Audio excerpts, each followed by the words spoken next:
बच्चों का नाम दिव्यांग बच्चे की जगह हम लोग इसका शब्द प्रयोग करते विकलांग। विकलांग शब्द कहते ही ऐसा लगता था कि ये बहुत ही थर्ड ग्रेड का काम है। दिव्यांग कहते ही एक तरह से प्रभु का अस्तित्व है, इस बात को स्वीकार करके उस व्यक्ति को देखने का नजरिया जब बनता है तो समाज का देखने का दृष्टिकोण ही बदल जाता है।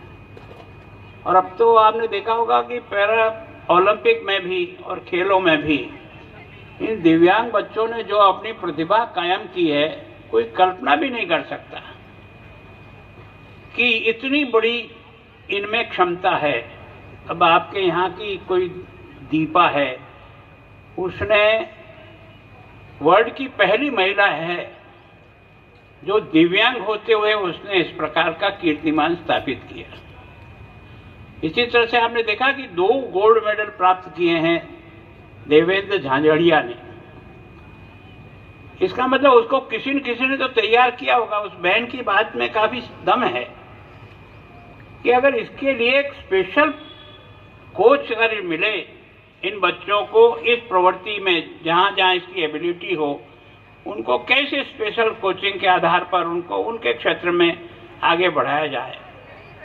तो मैं सोचता हूं जब अपन इतना कर रहे हैं तो 2-4 ऐसे कोच अपने को नियुक्त करना चाहिए जो इन बच्चों की केवल खेल की क्षमता को ही उभारने का प्रयत्न करें और इनको जीवन में एक नई दिशा देने का प्रयास करें। इस तरह से आपने देखा होगा कि बच्चे संगीत में इतने, प्रभु पता नहीं इन पर क्या मेहरबान होता है कि गला भी इस तरह से देते हैं और उसके कारण से उनके गले से निकले हुए स्वर वो एक तरह से सबको चौकन्ना कर देते हैं।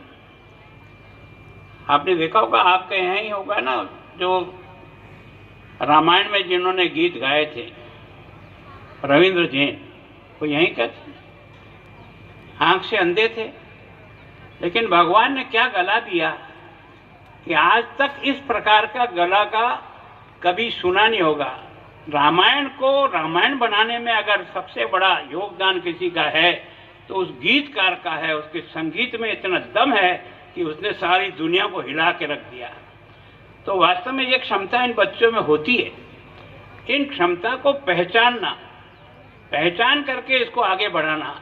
तो आज जो जिन शिक्षक साथियों को विशेष शिक्षा का यह प्रमाण पत्र दिया है, आप बहुत भाग्यशाली हो भैया।